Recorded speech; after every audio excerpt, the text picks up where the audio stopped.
जगत पिता आज महाराज दशरथ के घर पुत्र के रूप में पधारे।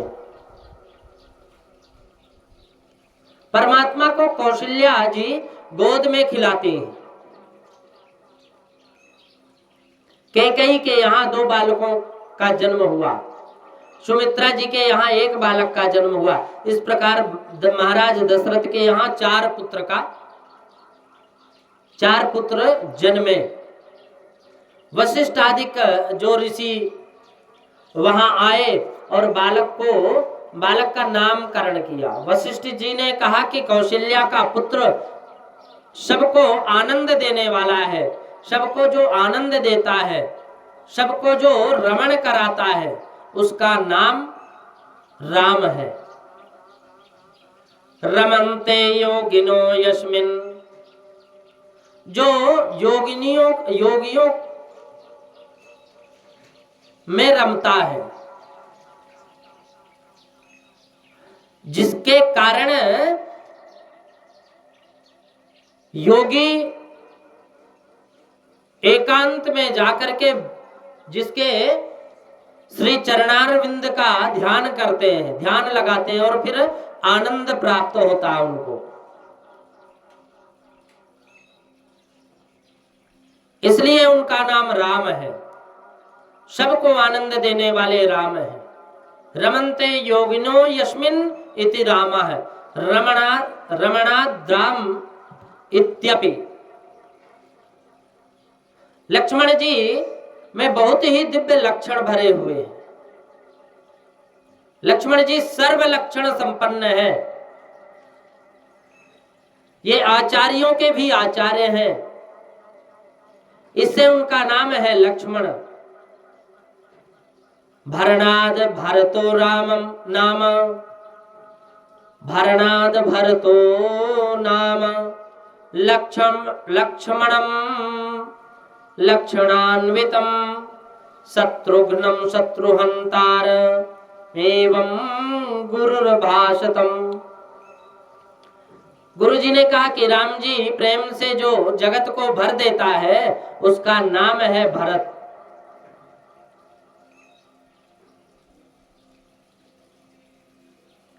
श्री राम प्रेम की मूर्ति है और जो शत्रुओं का विनाश करे वह शत्रुघ्न है।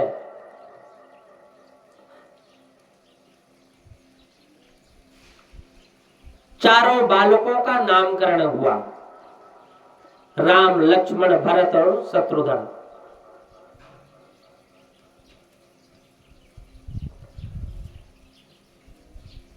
चारों बालकों का नामकरण करने के पश्चात आनंद, परम आनंद हुआ।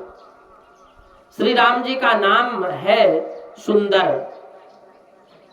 श्री कृष्ण की लीला अति सुंदर है, राम जी की लीला अति सुंदर है। श्री राम जी का नाम अति सुंदर है, श्री कृष्ण लीला अति सुंदर है। श्री कृष्ण की लीला में सबको आनंद मिलता है और राम जी की लीला मधुर तो है परंतु राम जी का नाम अति मधुर है। श्री राम नाम की महिमा बहुत वर्णन की गई।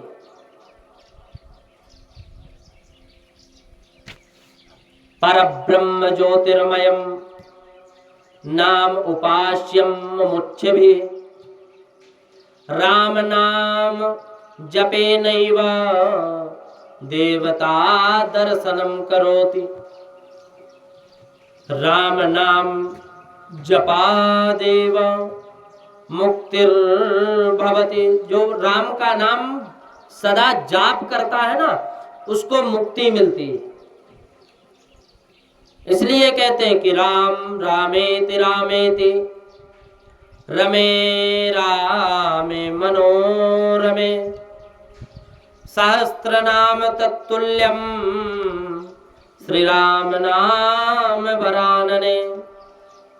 भर्जनम भव्यजानाम अर्जनम सुख संपदाम तर्जनम यमदूतानाम राम रामेति गर्जनम। इससे भगवान शंकर पार्वती माँ से कहते हैं कि हे देवेश्वरी, राम नाम के से अधिक इस जगत में जप करने योग्य कुछ है ही नहीं। राम यह 2 अक्षर का है। मंत्र 7 कोटि मंत्रों में भी श्रेष्ठ है। हजारों लाखों करोड़ों मंत्रों में एक है और वो सर्वश्रेष्ठ है। राम नाम का जो जप करता है उसके सब पाप जल जाते हैं, उसका भव रोग टल जाता है, उसके सब पाप जल जाते हैं। इसलिए देवी, तुम भी हमेशा राम नाम की रट लगाया करो। कहते राम नाम का ध्यान किया करो।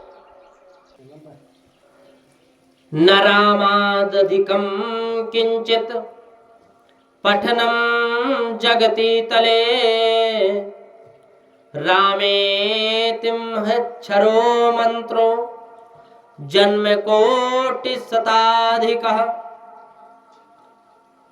तस्मात् त्वमपि देवेशि राम नाम सदा वद। हमेशा राम नाम का जप करो देवी, भगवान भोलेनाथ कहते हैं। और राम नाम जपेद्य वै मुच्यते सर्व किल्बिषम्। राम नाम की महिमा संतों ने, भक्तों ने बहुत गाई है।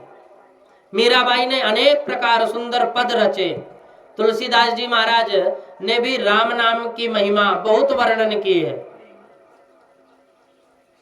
राम का भजन कीर्तन करने से, राम नाम की धुन लगाने से मन नाच उठता है, हृदय आनंदित हो जाता है। तुलसीदास जी कहते हैं कि यद्यपि प्रभु के नाम अनेका, यद्यपि प्रभु के नाम अनेका, श्रुति कह अधिक एक ते एका, राम सकल नाम ते अधिका, हो नाथ अग खग गण बधिका।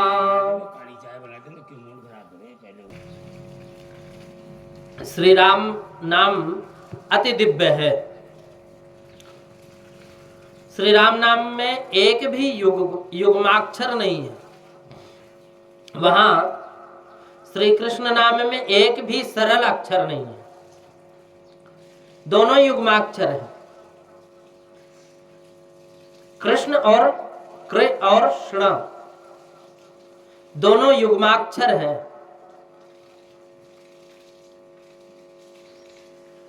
बोलने में भी परिश्रम होता है, कठिन है। कितनों भगवान श्री कृष्ण का नाम कृष्ण कहते हैं, यह ठीक है, परंतु व्याकरण प्रमाण से इसका उच्चारण श्री कृष्ण है। राम जी की बाल लीला दिव्य है। राम जी की बाल लीला में भी मर्यादा है। मर्यादा पुरुषोत्तम की प्रत्येक लीला में मर्यादा दिखती है। और लक्ष्मण भरत के साथ रघुनाथ जी कौशल्या माँ के आंगन में रमते हैं, घुटनों से चलते हैं। और कौशल्या जी के राजमहल में श्री राम परमात्मा होकर रमे नहीं, बालक होकर रमे हैं। एक बार एक जगह राम जी को रत्न में अपना प्रतिबिंब दिखा। उनको देखकर राम जी को बहुत आनंद हुआ। उनको ऐसा लगा कि ये कोई सुंदर बालक अंदर बैठा है। तो रघुनाथ जी इसको पकड़ने गए, परंतु प्रतिबिंब हाथ में किस रीति से आए। अब प्रतिबिंब का बालक हाथ में नहीं आया तो राम जी रोने लग गए। कौशल्या माँ दौड़ती आई और उन्होंने रामलला को उठा लिया और पूछने लगी, बेटा क्यों रोता है, तुझे कुछ चाहिए? तो राम जी ने कहा कि माँ, एक बालक अंदर बैठा है, मुझे उससे मिलना है। कौशल्या माँ ने कहा कि बेटा, अंदर कोई बालक नहीं है, यह तो तेरा ही प्रतिबिंब दिखता है। विचार करो, प्रतिबिंब देखकर परमात्मा को भी मोह हुआ। अपना प्रतिबिंब देखकर भगवान को ऐसी इच्छा हुई कि यह सुंदर है, इससे मैं मिलूं, इसके साथ मैं खेलूं। प्रतिबिंब के सौंदर्य ने प्रभु को भी मोहित कर लिया, और प्रभु का प्रतिबिंब ऐसा सुंदर है तो फिर बिंब कैसा होगा, ओरिजिनल जो भगवान है वो कैसे होंगे। प्रतिबिंब की अपेक्षा बिंब अति सुंदर होता है। वैष्णव तो भाग्यशाली है ही कि प्रत्यक्ष परमात्मा के स्वरूप को देखते हैं। ठाकुर जी को अपना शरीर देखने की इच्छा हो तो भी वो देख नहीं सकते, स्वयं का स्वरूप किस रीति से देखें। भगवान तो दर्पण में स्वयं के प्रतिबिंब को देखते हैं, स्वयं परमात्मा प्रतिबिंब को निहारते हैं और वैष्णव बिंब को देख कर दर्शन करते हैं। कौशल्या जी ने श्री रामचंद्र जी को समझाकर शांत किया। कौशल्या माँ रोज नया नया उत्सव करते हैं। एक बार कौशल्या माँ ने राम जी को मांगलिक स्नान करवा करके सुंदर श्रृंगार किया। फिर रामलला का श्रीअंग मक्खन जैसा कोमल, क्योंकि वो श्यामल कोमलांगम है, तो किसी को नजर न लगे इसलिए मस्तक पर तिलक लगाती है। इसके लिए सुवर्ण में रखा हुआ व्याघ्र नख धारण कराया।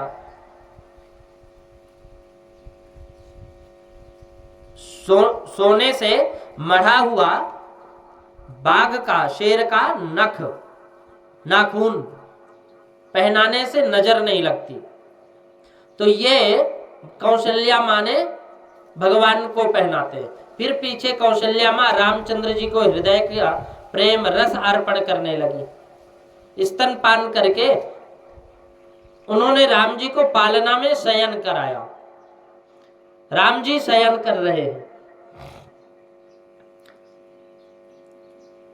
कौशल्या जी श्री लक्ष्मी नारायण की सेवा में बैठी हैं। कौशल्या जी के राजमहल में लक्ष्मी नारायण की सेवा थी, तो माता जी सेवा अपने हाथों से करती थी। रामायण में ऐसा लिखा है कि भगवान तुमको खूब संपत्ति दे,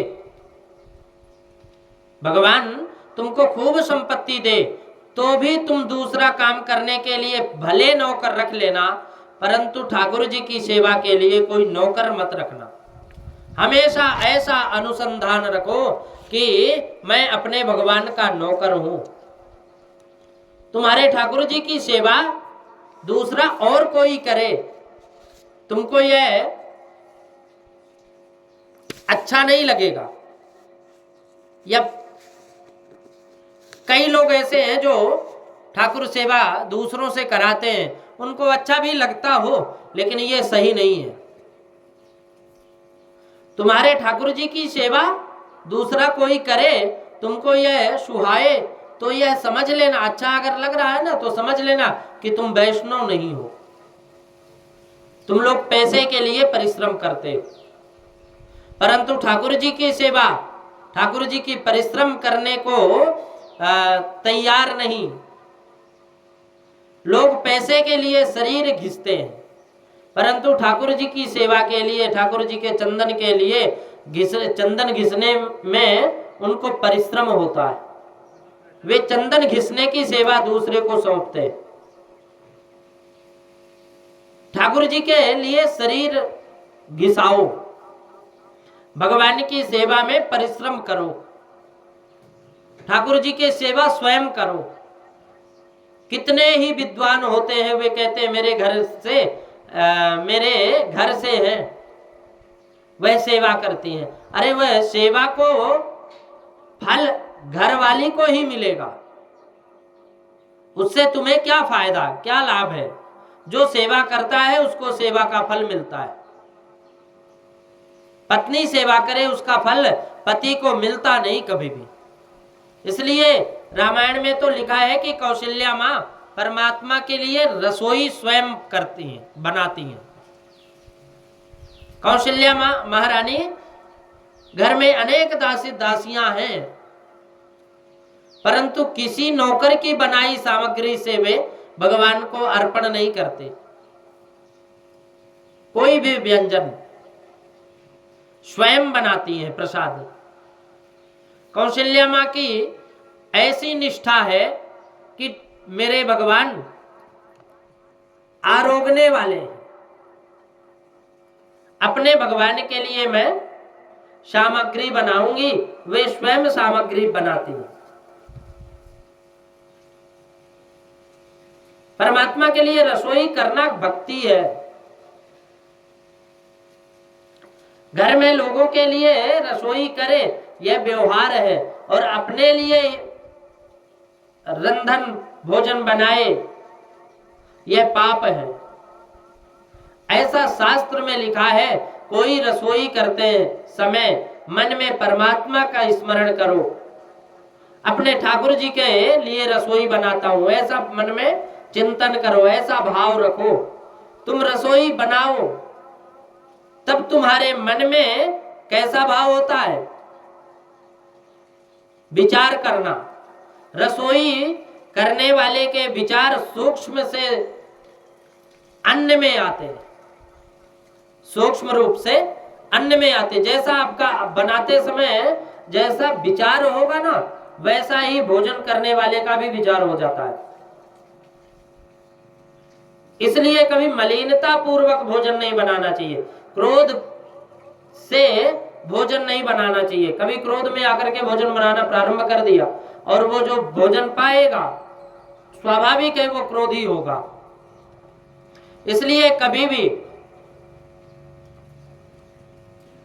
मन में दुर्भावना ना रख करके भगवान ठाकुर जी की आराधना और सेवा और नाम लेते लेते फिर रसोई बनाना चाहिए। रसोई में आजकल की माताओं को तो रसोई बनाना भी बोझ लगता है। वे बाजार से लेकर के आ जाएंगी, उसमें काम चला लेती है। बाजार का सेव बहुत खाया जाए तो उसमें मगज में भी भूसा ही भर जाता है। मगज मतलब बुद्धि में, बुद्धि को बिगाड़ देती। शरीर भी बिगड़ता है बाजार का खाने से, और बुद्धि भी बिगड़ जाती है। तो इसलिए स्वच्छ तो मिलेगा नहीं, वहां तो ऐसे ही मिलेगा।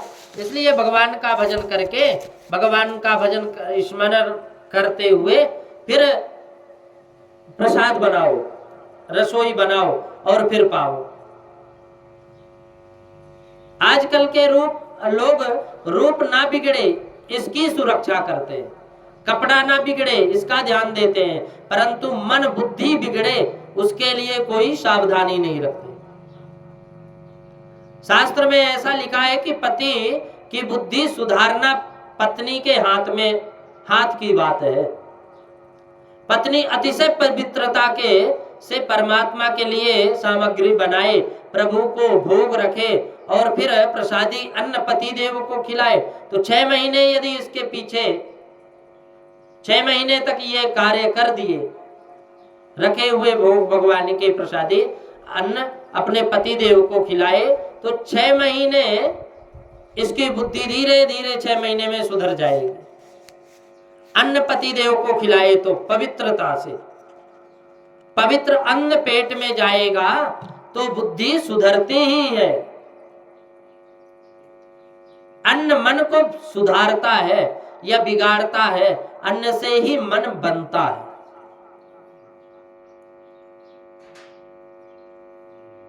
अन्न के स्थूल भाग में से मल बनता है और मध्य भाग में से मांस बनता है और सूक्ष्म भाग में से मन बनता है।